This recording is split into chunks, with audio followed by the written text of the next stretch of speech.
Étienne, bonjour. Bonjour Vincent. Alors vous êtes gérant analyste chez Amiral Gestion et on va parler ensemble d'un fonds d'Amiral qui est Sextant autour du monde. Alors il faut qu'on présente ce fonds. C'est un fonds d'action internationale multicapitalisation.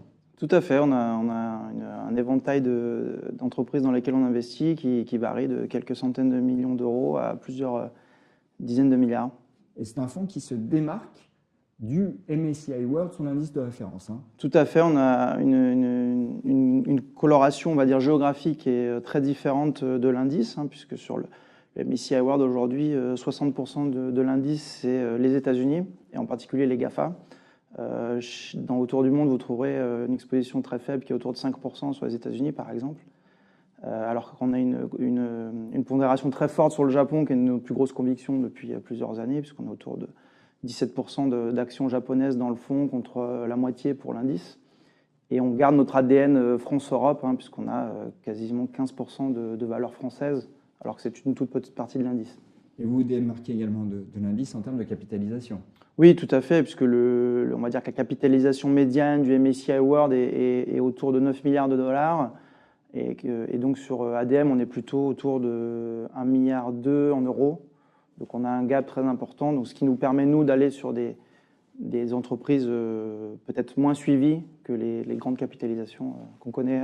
D'aller chercher de la performance de cette façon. Une autre spécificité sur laquelle il faut insister, c'est que vous avez 2 bureaux de recherche, un à Paris et un à Singapour.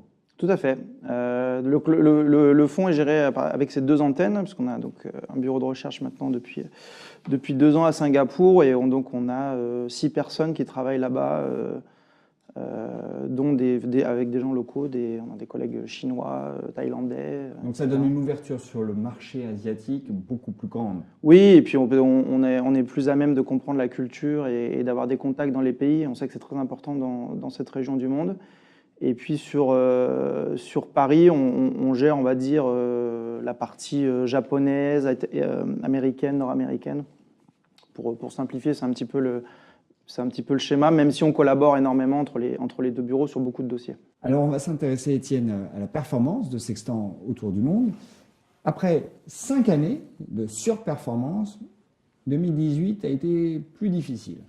Oui, tout à fait. On sait que c'est difficile de battre le marché toutes les années. On a eu la chance d'avoir fait 5 années de suite. Donc on n'est pas inquiet, on va dire, sur la sous-performance du fonds par rapport à l'indice sur 2018, puisqu'on a terminé l'année à un peu plus de moins 10% et contre moins 5% pour l'indice. Qu'est-ce qui vous a pénalisé? Alors, à vrai dire, le principal paramètre qui nous a pénalisé, on va dire que c'est notre surexposition européenne et française. Parce qu'on le sait que les marchés ont été particulièrement durs dans cette zone géographique. Cette poche-là, dans son ensemble, qui représentait à peu près un quart du fonds, a perdu quasiment 20%, en fait, plus de 20% sur l'année, en ligne avec les marchés. Donc ça nous a pénalisé très fortement. C'est une première explication. Et la deuxième explication, c'est notre sous-pondération en fait, aux États-Unis. Puisque notamment sur la première partie de l'année, les marchés s'emballaient. Voilà, ils s'emballaient. Il y a eu beaucoup de mouvements à la hausse dans la continuité des précédentes années, mais nous, on était un petit peu en dehors de ça. Donc, c'est une sous-performance, on va dire, structurelle par rapport au marché américain. Mais ça vous a servi dans la seconde partie de l'année. Alors, tout à fait, on a été plutôt content de ne pas être trop exposé au marché américain et en partie au big tech, puisque le marché, vous le savez tous, a fortement corrigé, notamment au Q4. Et donc, sur le Q4, on a eu une performance qui était meilleure grâce à cette sous-exposition, mais aussi grâce à notre exposition asiatique. Parce que sur la partie Asie, par exemple, on a fait moins 5 par rapport à moins 9 sur des comparables. Donc on a été aussi aidé un peu par des effets de devise sur les principaux pays où on est investi, par exemple le Japon, Hong Kong, etc. Donc ce sont un peu les explications sur et puis aussi le stock picking qui a fonctionné dans certains cas. Oui, tout à fait. On a quand même eu des belles réussites cette année. Je vais rapidement parler le meilleur contributeur de l'année. Donc ça a été TripAdvisor, qui est la première plateforme de revues sur le tourisme dans le monde, parce qu'on a plus de 500 millions d'utilisateurs par mois. Donc c'est quand même, on va dire, the place to be pour organiser ses voyages. Et donc on a eu la chance parce que le marché ne croyait plus à l'histoire de TripAdvisor, on va dire, à été 2017, fin 2017, le cours a fortement corrigé. On a réussi à en acheter quasiment au plus bas. Et le cours ensuite fortement rebondi puisque toutes les métriques opérationnelles étaient toujours en croissance et TripAdvisor a montré aussi des relais de croissance intéressants dans l'activité restaurant puisqu'ils ont acheté donc la Fourchette il y a maintenant 4 ans. Et également dans les attractions puisqu'on peut aussi noter des attractions en ligne maintenant. Et donc on a réussi à vendre une bonne partie de la position, la quasi-totalité de la position dans la hausse de l'été, au début de l'été 2018. Et entre le plus bas et le plus haut, le cours a fait quasiment x2, on va dire, sur cette période de temps. Donc vous avez bien profité de cet achat. Parlons un petit peu de vos convictions de ce début d'année. Et j'ai l'impression qu'il y en a pas mal en Asie, notamment avec une société indonésienne qui s'appelle Sarana Menara. Tout à fait. Donc Sarana Menara, c'est une découverte qui est le fruit du travail de nos collègues de Singapour, puisque l'entreprise a été découverte après un voyage de terrain qui a été fait là-bas par l'équipe de recherche de Singapour. Donc c'est une entreprise qui fait un peu plus de 2 milliards d'équivalent dollars de capitalisation. Et en fait, c'est le premier opérateur de tours de télécommunications dans le pays. Donc il y a à peu près 17 000 tours qui sont installées dans l'ensemble du pays. Ces tours sont vitales aujourd'hui pour pouvoir transmettre l'ensemble des datas et en particulier les réseaux téléphoniques qui sont un trend de croissance mondiale, mais encore plus dans les pays émergents et notamment en Asie du Sud-Est. Donc ça, c'est un...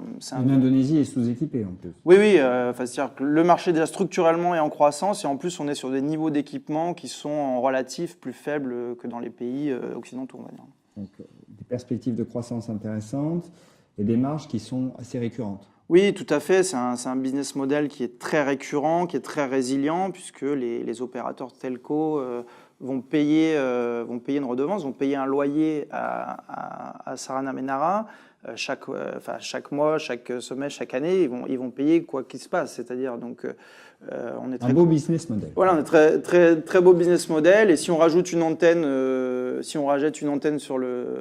sur le pylône, c'est quasiment de la marge pleine pour l'entreprise. Donc, on est très, très heureux avec ce business model. Oui. Alors, une autre valeur qui vous plaît bien, mais ça fait un moment, et d'ailleurs, cette valeur, vous la détenez depuis de longs mois maintenant, c'est Toyota Industries. Et ça montre que vous êtes tout de même des gérants de conviction, parce que ça n'a pas brillé en 2018, Toyota Industries. Tout à fait. On peut même dire que Toyota Industries était un des plus mauvais performeurs de l'année pour nous, enfin, en tout cas en termes de contribution à la performance. On reste très convaincus sur le dossier, puisque elle reste dans le top 3 des positions d'autour du monde. On aime le dossier pour 2 raisons. La première, c'est que sur son core business, Toyota Industries est le leader mondial des chariots élévateurs. Donc il y a un vrai trend d'équipement sur les entrepôts, l'automatisation, etc. Donc il y a de plus en plus de besoins. Ils font également des compresseurs, et notamment des compresseurs pour les voitures, et en particulier pour les voitures électriques et autonomes, qui est une technologie qui est un peu différente de la voiture classique. Et donc on devine bien le trend de long terme sur cette thématique-là. Et c'est également un des plus gros opérateurs mondiaux sur tout ce qui est automatisation d'entrepôts. Donc là, on voit aussi que c'est un trend de long terme qui est assez fort. Le business va rester quand même soumis à des cycles, mais on voit que c'est à long terme que c'est très favorable. Et puis on aime surtout Toyota Industries parce qu'on ne paye pas ce core business. Parce qu'en fait, ils ont une participation de un peu moins de 10% dans Toyota Motors, donc, qui est un des plus gros fabricants de voitures au monde.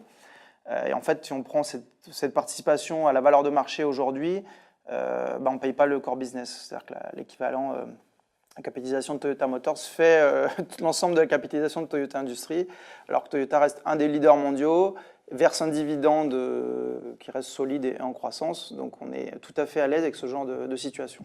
Alors on arrive au terme de cette émission. Étienne, juste un petit mot sur la poche de cash, parce que vous l'avez gérée plutôt bien en seconde partie de 2018.